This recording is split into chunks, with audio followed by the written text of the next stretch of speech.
Sarah Martinez stepped out of the taxi and looked up at the gleaming 40-story building that would soon become her workplace. The morning sun reflected off the glass windows, creating a dazzling display that made her squint. She adjusted her simple black blazer and checked her watch.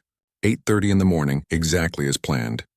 Today was supposed to be her first day as the new chief executive officer of Henderson Industries, one of the largest manufacturing companies in the city. She had spent weeks preparing for this moment. The board of directors had hired her after an intensive search process that lasted 6 months. Her background in turning around struggling companies had impressed them, and they desperately needed someone who could bring fresh ideas to their traditional business model. The previous CEO had retired suddenly due to health issues, leaving the company in a difficult position with declining profits and low employee morale. Sarah pulled her small, rolling suitcase behind her as she approached the main entrance. The building's lobby was impressive, with marble floors and expensive artwork hanging on the walls. A large reception desk sat in the center, staffed by 2 well-dressed women who were busy answering phones and greeting visitors. Everything looked professional and welcoming.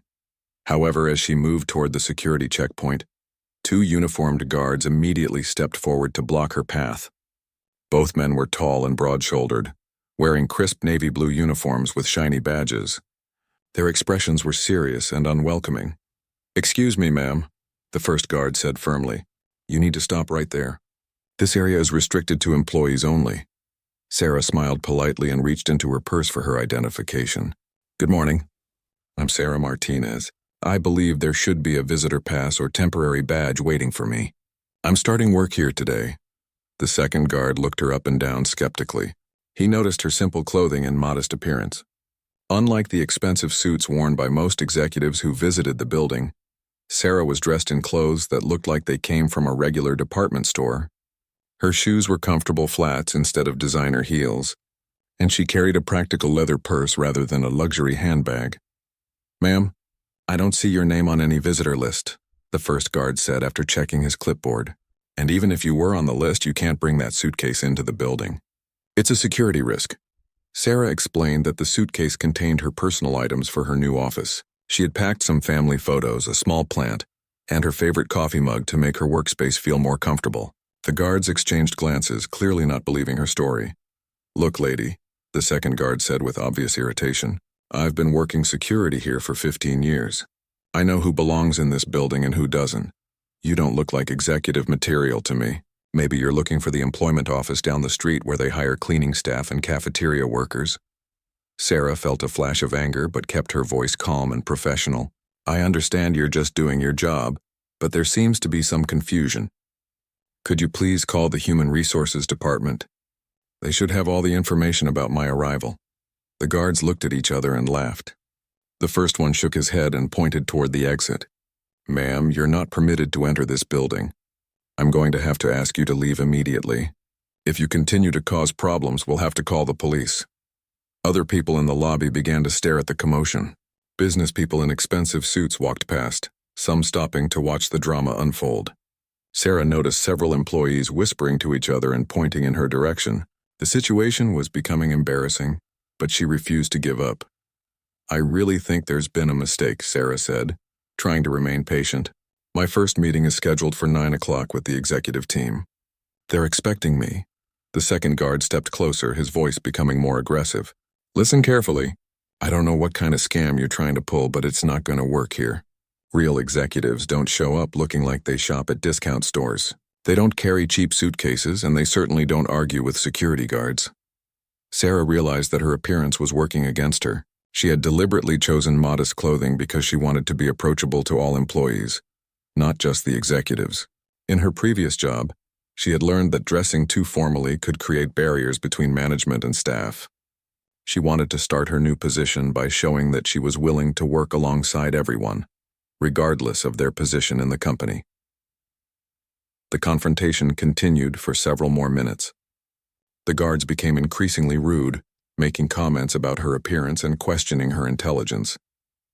They suggested that she was probably lost and should find her way to a different building where her kind belonged. Their words stung, but Sarah maintained her composure. Finally, one of the receptionists approached the group, She was a young woman with kind eyes who had been watching the argument with growing concern. "Excuse me," she said quietly to the guards. "I think there might be some confusion here. I received a memo yesterday about a new executive starting today." The first guard waved her away dismissively. "Mind your own business, Jennifer. We know how to handle this situation." But Jennifer persisted.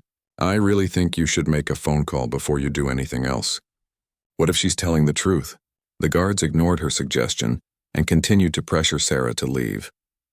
They threatened to escort her out of the building by force if she didn't cooperate immediately. The lobby grew quiet as more people gathered to watch the spectacle. Sarah took a deep breath and made a decision. She would not be intimidated or humiliated any further.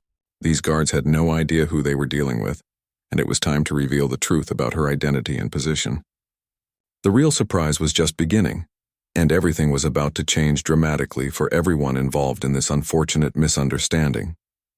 Sarah pulled out her cell phone and dialed a number she had memorized during her interview process.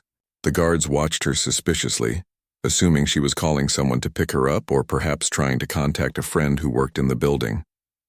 They had no idea that she was about to connect with the most powerful person in the company. Mr. Henderson's office. "This is Margaret speaking," came the crisp voice of the chairman's executive assistant. "Good morning, Margaret. This is Sarah Martinez. I'm supposed to start as CEO today, but I'm having some difficulty getting past building security.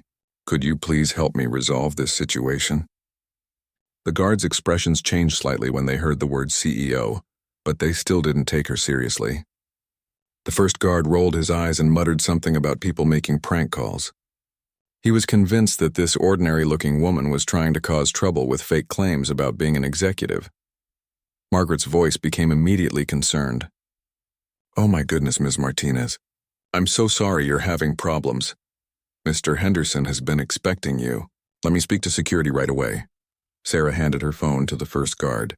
"The chairman's assistant would like to speak with you." The guard reluctantly took the phone, still convinced this was some kind of elaborate joke. "This is Mike Johnson, head of lobby security," he said into the device. "Mr. Johnson, this is Margaret Wilson from the chairman's office. The woman you're speaking with is Sarah Martinez, our new chief executive officer. She should be given immediate access to the executive floor, and someone should escort her directly to Mr. Henderson's office." The guard's face went pale as he recognized Margaret's voice. Everyone in the company knew Margaret Wilson. She had worked for the Henderson family for over 20 years and was known for her efficiency and authority. When Margaret spoke, people listened. "But ma'am," Mike stammered, "this lady doesn't look like... she's not dressed like..." "Mr. Johnson," Margaret's voice cut through his excuses like ice. "Are you questioning Mr. Henderson's choice of CEO based on her appearance? I suggest you apologize immediately and escort Ms. Martinez to the elevator." The second guard, whose name was Tom Bradley, began to sweat nervously. He suddenly remembered all the company memos about discrimination and proper treatment of employees. Both guards realized they had made a terrible mistake, but they weren't sure how to fix it without making things worse. Mike handed the phone back to Sarah with shaking hands. "I'm sorry, ma'am. There seems to have been a misunderstanding." Sarah took her phone back and spoke briefly with Margaret to confirm that she would be upstairs shortly. The lobby had grown very quiet, with dozens of employees and visitors watching the drama unfold. Many people had their phones out, recording the confrontation for social media or company gossip. "Now then," Sarah said calmly, "I believe you mentioned something about escorting me to the elevator." Tom Bradley jumped forward, eager to make amends. "Yes, ma'am. Right this way, please. Can I carry your suitcase for you?" Sarah declined his offer politely but firmly. She wanted to maintain her dignity and independence. As they walked across the marble lobby toward the executive elevators, she could hear whispers following her. Some people were amazed by what they had witnessed, while others were already spreading rumors about the incident. During the elevator ride to the top floor, both guards apologized repeatedly. They explained that they were just trying to do their jobs and protect the building from unauthorized visitors. Sarah listened to their excuses but didn't respond. She was too busy thinking about the larger implications of what had just happened. This incident revealed serious problems within the company culture. The guards' behavior suggested that employees were judged primarily by their appearance and economic status, rather than their qualifications or character. If this attitude existed at the security level, It probably extended throughout the organization. When the elevator doors opened on the executive floor, Margaret Wilson was waiting for them. She was a distinguished woman in her 60s, wearing a perfectly tailored gray suit and pearls. Her silver hair was styled in an elegant bun, and her expression showed both embarrassment and anger about the situation. "Ms. Martinez, I cannot apologize enough for this terrible welcome to our company," Margaret said as she extended her hand. "Mr. Henderson is waiting in his office and he's quite upset about what happened downstairs." The guards shifted uncomfortably, knowing that their jobs were probably in jeopardy. Company policy was very clear about treating all visitors with respect and professionalism. Their behavior had violated multiple rules and could result in serious disciplinary action. Sarah shook Margaret's hand and smiled. "Thank you for your help. I think this incident has actually been quite educational. It's given me valuable insight into some of the challenges we need to address in this organization." Margaret led Sarah down a hallway lined with oil paintings and expensive furniture. The executive floor was obviously designed to impress visitors with its luxury and sophistication. Every detail, from the thick carpet to the crystal light fixtures, spoke of wealth and power. As they walked, Margaret explained that Mr. Henderson had specifically requested a CEO who could relate to employees at all levels of the company. The previous management team had been criticized for being out of touch with regular workers. Sarah's background in operations and her hands-on leadership style were exactly what the company needed. "I'm afraid our security team didn't get that memo," Sarah observed with a slight smile. Margaret winced at the comment. "I'll be speaking with the security supervisor this afternoon. This kind of behavior is completely unacceptable." They stopped outside a large wooden door with a brass nameplate reading, "Chairman of the Board." Margaret knocked gently and waited for permission to enter. Through the door, they could hear the deep voice of Robert Henderson calling for them to come in. Sarah took a deep breath and prepared to meet her new boss. The morning had not gone according to plan, but she was beginning to see opportunities in the chaos. Sometimes the best way to understand a company's real culture was to experience it as an outsider looking in. Robert Henderson stood up from behind his massive mahogany desk as Sarah entered his office. He was a tall, silver-haired man in his 70s, wearing an expensive navy suit and gold cufflinks. Despite his age, he moved with energy and purpose. His office was impressive, with floor-to-ceiling windows offering a panoramic view of the city, leather furniture and walls covered with awards and photographs from his 50-year career in business. "Sarah, welcome to Henderson Industries," he said warmly, extending both hands to greet her. "I'm absolutely mortified about what happened downstairs. Margaret has already briefed me on the situation with our security team." Sarah shook his hand firmly and smiled. "Thank you, Mr. Henderson. While it wasn't the welcome I expected, it's certainly been informative about the company culture." Robert's expression grew serious. "Please call me Robert, and I want you to know that the behavior you experience does not represent the values we're trying to build here. Those guards will be dealt with appropriately." He gestured for Sarah to take a seat in one of the leather chairs facing his desk. Margaret quietly excused herself to prepare for the morning's meetings, leaving the two executives alone to talk. Robert poured coffee from an elegant silver service and handed Sarah a cup on fine china. "I hired you because our company needs fundamental changes," Robert began, settling into his chair. "We've become too comfortable, too set in our old ways. The previous management team, while talented, couldn't connect with our workforce. They were brilliant with numbers and strategy, but they'd lost touch with the human side of business." Sarah sipped her coffee and listened carefully. She had researched Henderson Industries extensively before accepting the position. The company had been profitable for decades, but recent years had shown declining growth and increasing employee turnover. Exit interviews revealed that workers felt disconnected from leadership and undervalued despite their contributions. "What happened this morning is a perfect example of the problems we're facing," Robert continued. "Our security guards made assumptions based on appearance rather than facts. They treated you with disrespect because you didn't fit their narrow definition of what an executive should look like. This kind of thinking exists throughout our organization." Sarah nodded thoughtfully. "In my previous positions, I've learned that real change starts with leadership behavior.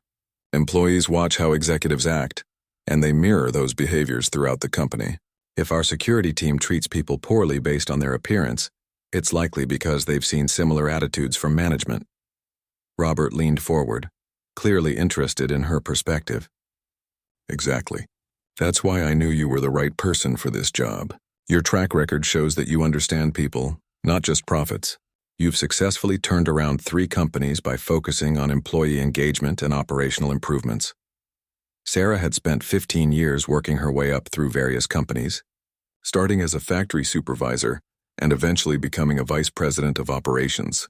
She had a reputation for rolling up her sleeves and working alongside employees at every level. Her leadership style was hands-on and inclusive, which had earned her loyalty and respect from workers who were often ignored by traditional executives. I believe that every person in this company has valuable insights about how we can improve, Sarah said. The security guards who stopped me this morning probably have ideas about building safety and visitor management that could save us money and improve security. But if we dismiss them as unimportant, we'll never hear those ideas. Robert smiled broadly. This is exactly the kind of thinking we need. Our previous CEO rarely left his office. He made decisions based on reports and spreadsheets, but he never actually talked to the people doing the work. Production supervisors, maintenance staff, customer service representatives. These people understand our business in ways that executive reports can't capture. Sarah set down her coffee cup and pulled out a small notebook from her purse. I'd like to start by spending time in different departments, learning how each area operates. I want to understand our processes from the ground up before making any major changes. Brilliant approach, Robert agreed. But I should warn you that some of our middle management might resist having the CEO working so closely with their teams. They're used to a more traditional hierarchy where executives stay in their offices and communicate through formal reports. Sarah had encountered this resistance before. Many managers felt threatened when senior executives showed interest in day-to-day operations. They worried that their authority would be undermined or that problems in their departments would be exposed. She had learned that the key was to approach these situations with respect and transparency. I'll make it clear that I'm there to learn and support, not to criticize or replace anyone, Sarah explained. Change is scary for people, but it becomes easier when they understand that they're part of the solution rather than part of the problem. Robert looked out the window at the city below, watching the morning traffic flow through the streets. You know, my grandfather started this company with 12 employees in a small warehouse. He knew every worker by name, attended their weddings, and visited them when they were sick. As we grew larger, we lost that personal connection. I want to get it back. Sarah understood his vision. Many successful companies had started with strong personal relationships between owners and employees. As businesses expanded, they often became more impersonal and bureaucratic. The challenge was maintaining human connections while managing large organizations efficiently. We can rebuild those relationships, Sarah assured him. It will take time and consistent effort, but it's absolutely possible. The security incident this morning actually gives us an opportunity to demonstrate new values throughout the company. Robert raised an eyebrow, curious about her thinking. How so? Instead of simply punishing the guards, we can use this as a teaching moment, Sarah explained. We can implement new training programs about respect and inclusion. We can create opportunities for security staff to interact with executives in positive ways. We can show everyone that mistakes are learning opportunities when people are willing to grow and change. Robert nodded approvingly. I like your approach. Most executives would demand immediate termination for the guards' behavior. Your solution addresses the root cause rather than just the symptoms. Sarah glanced at her watch and realized their meeting had already lasted longer than scheduled. I know you have other appointments this morning. Should we discuss my immediate priorities and schedule? Absolutely, Robert said, reaching for his calendar. I've arranged for you to meet with each department head over the next 2 weeks. Margaret has prepared briefing materials about our current projects and challenges. But first, I think we should address the security situation and send a message to the entire company about our expectations going forward. Within an hour of her meeting with Robert Henderson, news of the lobby incident had spread throughout the entire building like wildfire. In the age of smartphones and social media, several employees had recorded parts of the confrontation and shared them with colleagues. By lunchtime, everyone in the company knew that their new CEO had been humiliated by security guards who refused to believe she belonged in the building. Sarah spent the rest of her first morning meeting with the executive team in the boardroom. The atmosphere was tense as department heads tried to process what had happened and figure out how to respond. Some executives seemed embarrassed by the incident, while others appeared worried about how it might affect their own positions within the company. The chief financial officer, a nervous man named David Chen, kept apologizing for the security team's behavior. "This is absolutely unprecedented," he said repeatedly. "Nothing like this has ever happened before. We have excellent security protocols." Sarah listened patiently to the various explanations and excuses, but she was more interested in understanding the deeper issues. During a break in the meeting, she asked Margaret to arrange a private conversation with the head of human resources, a woman named Patricia Williams who had been with the company for 12 years. Patricia arrived at Sarah's temporary office looking worried and defensive. She was a well-dressed woman in her 50s who took pride in maintaining professional standards throughout the organization. The morning's events had clearly shaken her confidence in the company's policies and procedures. "Ms. Martinez, I want to assure you that our security team has never behaved this way before," Patricia began immediately. "We have strict guidelines about treating all visitors with respect and courtesy. I'm conducting a full investigation into what went wrong." Sarah gestured for Patricia to sit down and offered her coffee. "I appreciate your concern, but I'm not interested in blaming individuals. I'm more curious about the training and culture that led to this situation. What do you think caused the guards to react the way they did?" Patricia shifted uncomfortably in her chair. "Well, to be honest, we've had some security concerns recently.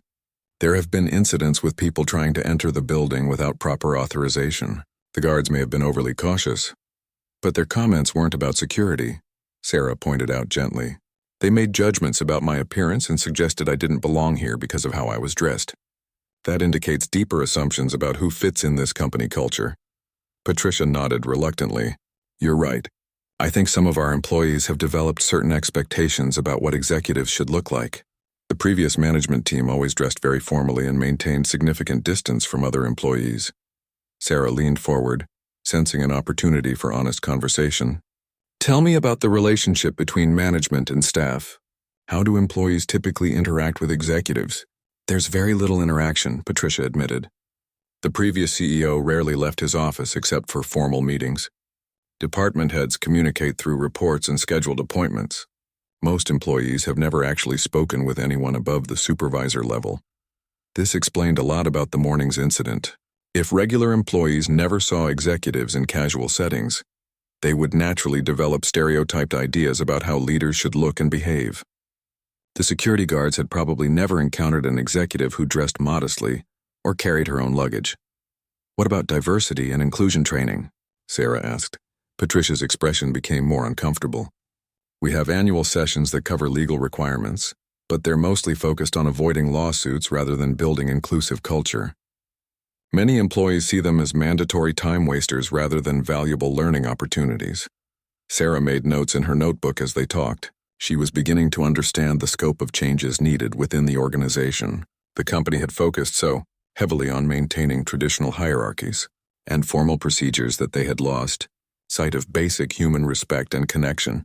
"I'd like you to schedule a meeting with the security team for this afternoon," Sarah said. "Not a disciplinary meeting, but a conversation about our expectations and values going forward." "Can you arrange that?" Patricia looked surprised. "You want to meet with the guards who treated you so poorly?" "Especially with them," Sarah confirmed. "They made mistakes, but they're also employees who deserve to understand how they can do better. If we just punish them without explaining our expectations, we miss an opportunity to create positive change." After Patricia left, Sarah spent some time walking around the executive floor and observing the workplace culture. The hallways were quiet and formal, with employees speaking in hushed tones and avoiding eye contact with anyone who looked important. Office doors were mostly closed, and the few conversations she overheard were strictly business-related. She decided to venture down to other floors to get a better sense of the overall atmosphere. The elevator stopped at the accounting department on the 15th floor, where the environment was completely different. Employees here seemed more relaxed and interactive, chatting about weekend plans and sharing photos of their families. As Sarah walked through the accounting area, conversations gradually stopped as people noticed her presence. Word about the morning's incident had reached every department, and everyone was curious about their new CEO. Some employees stared openly, trying to reconcile her modest appearance with their expectations of executive leadership. "Good afternoon," Sarah said to a group of accountants working near the elevator. "I'm Sarah Martinez, your new CEO. I'm just getting familiar with different parts of the building." The employees exchanged glances, unsure how to respond. They had never experienced an executive who simply walked up and introduced herself casually. Most seemed friendly but cautious, probably worried about saying something wrong to the new boss. A young woman named Lisa Chen found the courage to speak first. "Welcome to Henderson Industries, Ms. Martinez. We heard about what happened this morning in the lobby." "That must have been really frustrating." Sarah smiled gratefully. "It was certainly unexpected, but it's given me valuable insights about our company culture. I'm hoping to learn from everyone about how we can improve things here." This simple statement seemed to relax the group considerably. They had expected either anger about the security incident or formal speeches about company performance. Instead, their new CEO was treating them as valued team members whose opinions mattered. "Is it true that you started as a factory supervisor?" asked an older man named Robert Kim. "Yes, that's right," Sarah confirmed. "I worked my way up through operations management over 15 years. I believe the best leaders understand every aspect of their business, including the daily challenges faced by frontline employees." The conversation continued for several more minutes, with employees sharing stories about their work and asking questions about Sarah's background. She found herself genuinely enjoying the interaction and learning useful information about departmental challenges and suggestions for improvement. At 3 o'clock that afternoon, Sarah made her way back to the lobby for her scheduled meeting with the security team. Word had spread throughout the building that the new CEO was going to address the morning's incident personally, and many employees found excuses to be in the lobby area during that time. The atmosphere was tense with anticipation as people wondered how Sarah would handle the situation. Mike Johnson and Tom Bradley were waiting near the security desk, looking extremely nervous and uncomfortable. Both men had changed into fresh uniforms and appeared to have spent considerable time preparing for this encounter. Their supervisor, a stern woman named Carol Williams, stood nearby with a folder full of disciplinary forms ready for signatures. Sarah approached the group with a calm, professional demeanor. She had spent time during lunch thinking about how to handle this meeting in a way that would achieve positive results for everyone involved. Her goal was to address the inappropriate behavior while also creating an opportunity for learning and growth. "Good afternoon," Sarah said to the assembled security team. "Thank you for taking time to meet with me. I thought it would be helpful for us to have a conversation about this morning's events and discuss our expectations going forward." Mike Johnson immediately stepped forward, his face red with embarrassment. "Ms. Martinez, I want to apologize again for my behavior this morning. I made terrible mistakes and showed poor judgment. I accept full responsibility for my actions." Tom Bradley nodded vigorously in agreement. "I'm sorry too, ma'am. We should have treated you with respect from the beginning. There's no excuse for how we acted." Sarah listened to their apologies and could see genuine remorse in their expressions. Both men seemed to understand that their behavior had been inappropriate and unprofessional. However, she wanted to dig deeper into the underlying attitudes that had caused the problem. "I appreciate your apologies," Sarah said, "but I'm more interested in understanding what led to this situation. Can you help me understand your thinking this morning?" The two guards exchanged glances, clearly uncomfortable with discussing their motivations. Finally, Mike spoke up hesitantly. "Well, ma'am, we see a lot of people trying to get into the building who don't belong here. Sometimes people claim to be important when they're really just trying to cause trouble or steal something." "That's understandable," Sarah acknowledged. "Security is an important responsibility. But your comments this morning weren't just about security concerns. You made assumptions about my qualifications and position based on my appearance. Can you explain that thinking?" Tom shifted nervously from foot to foot. "I guess we expected executives to look a certain way. The previous management team always wore expensive suits and carried briefcases. They had drivers and assistants. You seemed different," Sarah nodded thoughtfully. "So you judged my qualifications based on my clothing and accessories rather than checking your procedures or asking appropriate questions. Is that accurate?" Both guards nodded reluctantly, clearly understanding how flawed their reasoning had been. Carol Williams started to intervene with formal disciplinary language, but Sarah held up her hand to stop her. "Here's what I want you to understand," Sarah continued. Effective leadership comes in many different forms. Some of the most capable people I've worked with don't fit traditional stereotypes about appearance or behavior. If we judge people based on superficial characteristics, we miss opportunities to learn from talented individuals. She gestured toward the busy lobby where employees were going about their daily work. Every person in this building has valuable skills and insights. The maintenance worker who keeps our facilities running smoothly is just as important as the vice president who manages budgets. The receptionist who greets our visitors creates the first impression of our company for every guest. Mike and Tom listened intently, beginning to understand the broader implications of their behavior. They had not only insulted their new CEO, but had also revealed attitudes that could affect their interactions with other employees and visitors. "I want to propose a different approach going forward," Sarah said. "Instead of making assumptions about people, let's focus on clear procedures and respectful communication. When someone requests building access, ask for proper identification and check your authorization lists. If there are questions, make phone calls to verify information, but always treat people with courtesy and professionalism." Carol Williams looked surprised by Sarah's constructive approach. She had expected demands for immediate termination or severe disciplinary action. Instead, the new CEO was offering education and guidance for improvement. "Ms. Martinez," Carol said, "what consequences do you want for this incident?" "Company policy requires disciplinary action for inappropriate behavior toward visitors." Sarah considered the question carefully. She believed in accountability, but she also wanted to create positive change rather than simply punishing mistakes. The security guards had clearly learned from their error, and harsh punishment might discourage other employees from admitting mistakes and seeking improvement. "I think this conversation has been consequence enough," Sarah decided. Both guards have acknowledged their mistakes and shown genuine remorse.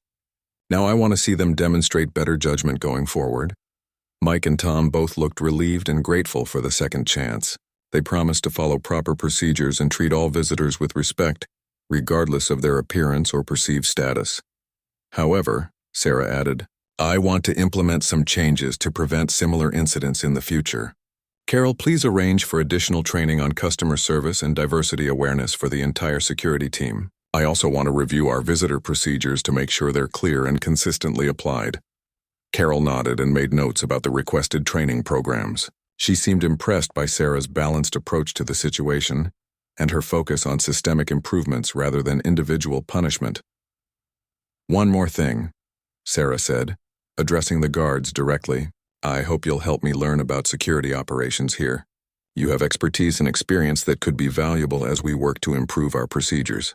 I'd like to schedule time to hear your suggestions about how we can better balance security needs with customer service." This offer surprised everyone present.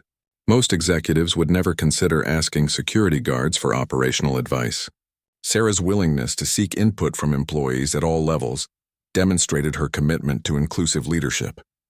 As the meeting concluded, a small crowd of employees who had been watching from a distance began to applaud spontaneously. They had witnessed their new CEO handle a difficult situation with grace, fairness, and wisdom. Word of her approach would spread throughout the company, setting the tone for her leadership style.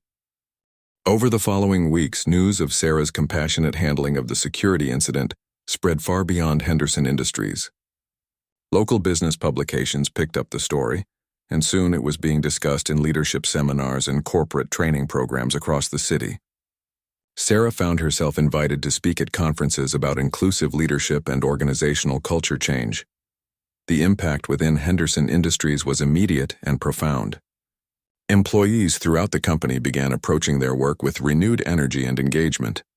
The simple fact that their CEO had treated security guards with respect and dignity sent a powerful message about the value of every team member. Sarah established a practice of eating lunch in the employee cafeteria rather than the executive dining room.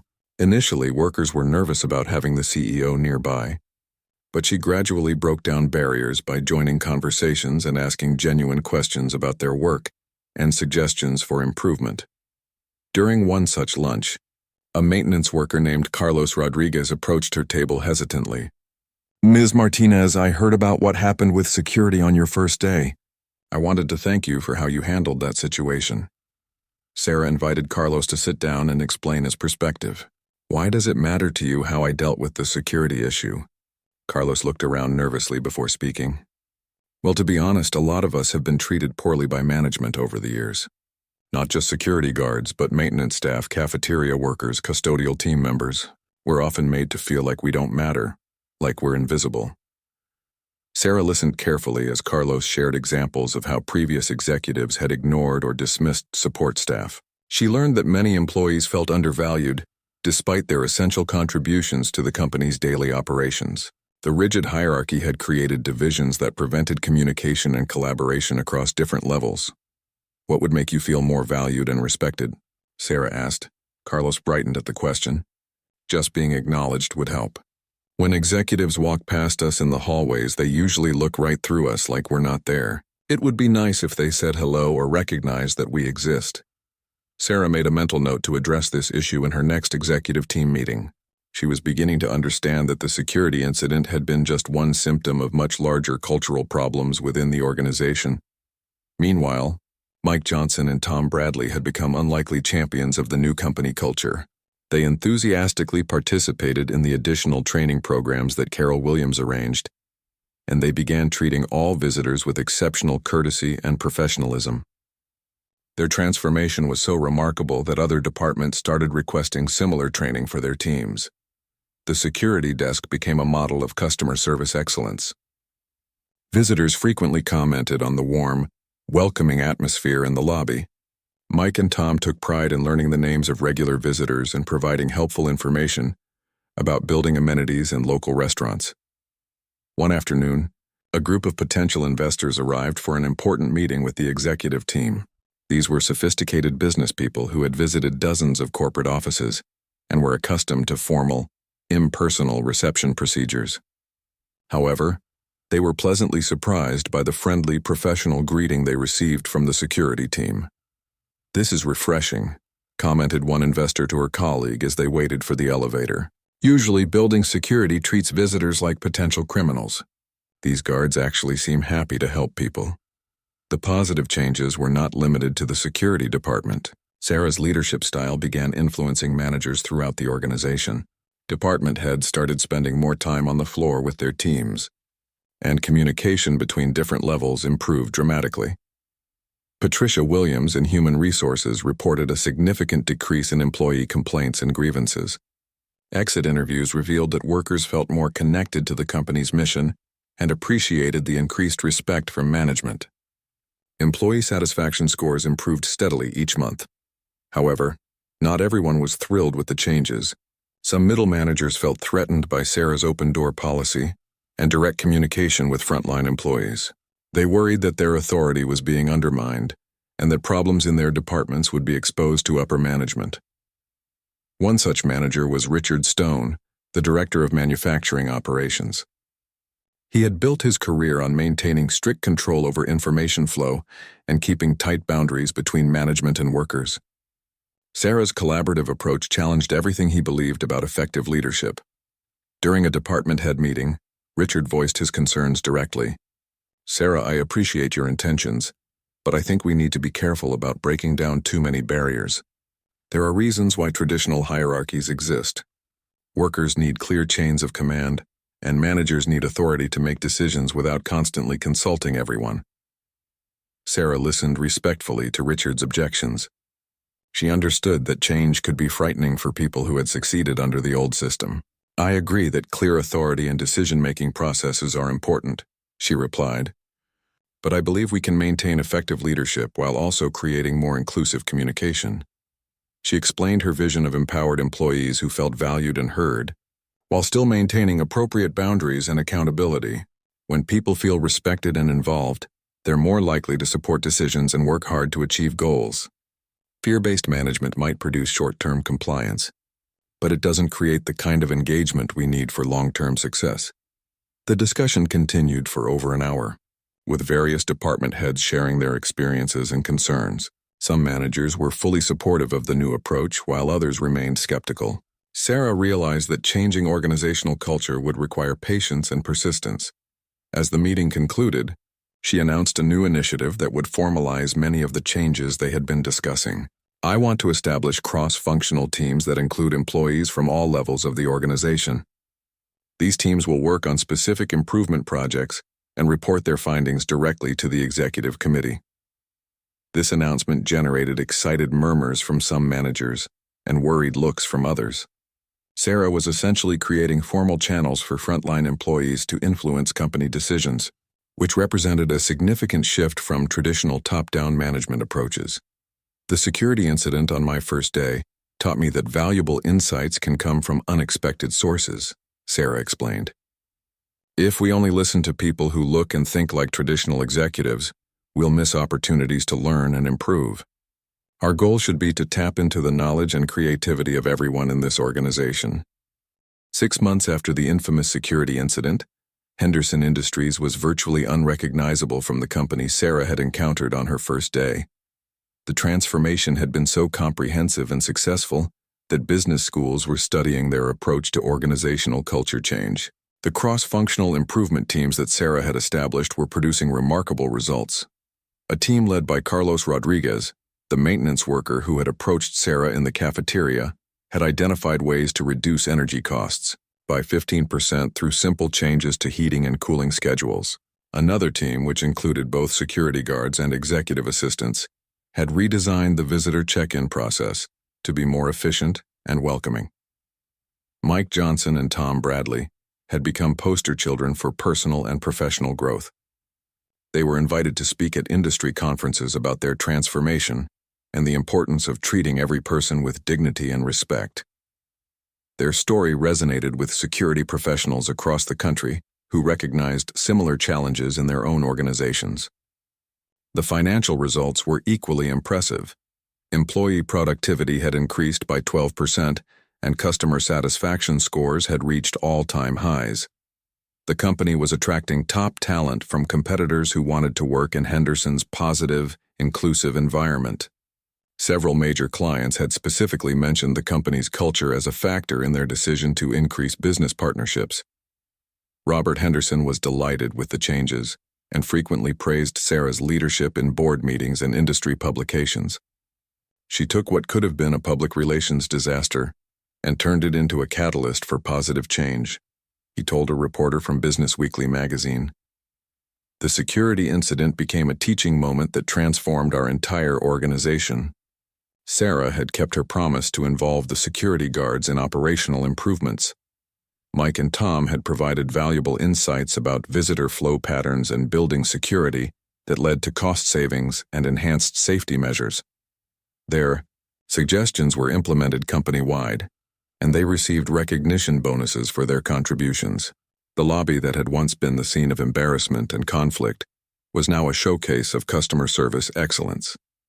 Visitors frequently commented on the warm, professional atmosphere and the genuine helpfulness of the staff. The reception area had been redesigned to be more welcoming, with comfortable seating areas and displays highlighting employee achievements and community involvement. However, the most significant change was in the relationships between people throughout the organization.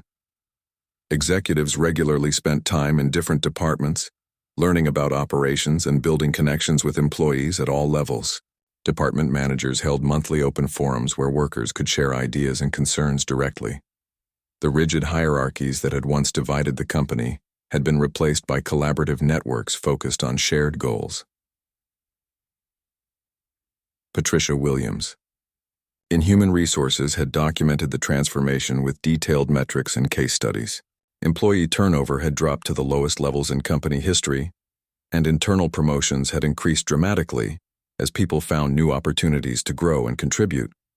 The annual Employee Satisfaction Survey results showed improvements in every category measured. Not everyone had adapted successfully to the new culture. Richard Stone, the manufacturing director who had resisted Sarah's changes, eventually left the company to join a more traditional organization. However, his replacement was a collaborative leader who embraced the inclusive approach and brought fresh energy to the manufacturing operations. The story of Sarah's first day had become legendary within the company, but not as a source of embarrassment. Instead, it was told as an inspiring example of how challenges could become opportunities for growth and improvement. New employees heard the story during orientation as a way to understand the company's values and expectations. Sarah often reflected on the lessons learned from that difficult morning in the lobby. The incident had forced her to confront assumptions and biases that existed throughout the organization, but it had also revealed the tremendous potential for positive change when people were willing to learn and grow together. During a recent all-hands meeting, she shared her thoughts with the entire company. 6 months ago, 2 security guards made a mistake that could have defined our culture in a negative way. Instead, we chose to use that moment as a catalyst for becoming the kind of organization we wanted to be. She continued, "Every person in this company contributes to our success regardless of their position or title. When we treat each other with respect and dignity, when we listen to different perspectives and value diverse contributions, we become stronger and more innovative." The applause that followed was enthusiastic and sustained. Employees throughout the audience smiled and nodded, clearly proud of the transformation they had experienced and helped create. Mike Johnson and Tom Bradley sat in the front row, wearing their crisp security uniforms with obvious pride. They had learned that real security came not from excluding people who seemed different, but from creating an environment where everyone felt valued and welcome. As the meeting concluded, Sarah looked around at the faces of her colleagues and felt genuine satisfaction with the progress they had made together. The company that had once judged people by their appearance and position had become a place where talent and character were the only measures that mattered. The security incident that could have ended her career before it began had instead launched a journey of discovery and growth that benefited everyone involved. Sometimes the most embarrassing moments in life turn out to be the most valuable, teaching lessons that could never be learned any other way. Henderson Industries had become proof that organizational culture could be transformed when leaders were willing to acknowledge problems, learn from mistakes, and empower every person to contribute their best efforts toward shared goals. The guards who once said, "Ma'am, you're not permitted to enter," now welcomed every visitor with genuine warmth and professionalism, understanding that their role was to serve rather than to judge.